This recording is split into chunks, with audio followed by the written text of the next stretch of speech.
Bonjour, c'est Hélène de H contre les nuisibles. Aujourd'hui, je vous explique le cycle de la blatte. Pourquoi faire intervenir un professionnel rapidement quand on sait à quelle vitesse elles se reproduisent, nos chères blattes? Les étapes du cycle de la blatte, ou vulgairement appelé cafard. Le cycle de vie des cafards se divise en 3 grandes étapes: l'œuf, la nymphe et l'adulte. Ce processus, appelé métamorphose incomplète, permet aux cafards ou blattes de se développer rapidement tout en restant discrets. Première étape, les œufs. La génération future, les œufs de cafard ou de blatte sont encapsulés dans un oothèque, une coque résistante qui protège les embryons des conditions environnementales défavorables et surtout des produits chimiques. Chaque oothèque peut contenir entre 10 et 50 embryons selon les espèces de blattes.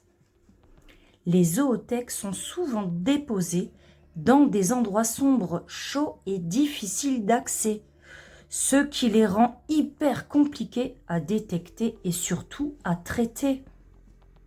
Les nymphes, elles, la croissance hyper rapide. Après l'éclosion, les nymphes sortent de cette fameuse oothèque. Ces jeunes blattes ressemblent à des adultes miniatures, encore dépourvues d'ailes, même si les ailes ne leur servent à rien.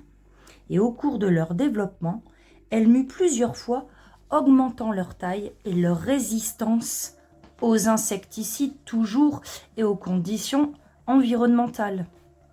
La durée du stade de la nymphe varie entre 30 et 60 jours, toujours selon ce qui se passe là où elles sont.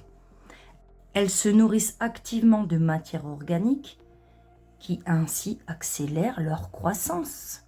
Quand elles sont entièrement développées, elles sont capables de se reproduire. Elles cherchent à s'accoupler, poursuivant ainsi le cycle de la vie. Durée de vie moyenne d'un cafard adulte jusqu'à 1 an. Et pendant cette période, chaque femelle peut pondre une oothèque toutes les 4 à 6 semaines.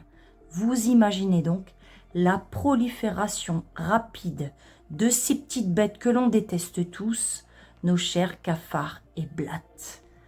Appelez un professionnel dès les premiers signes d'infestation.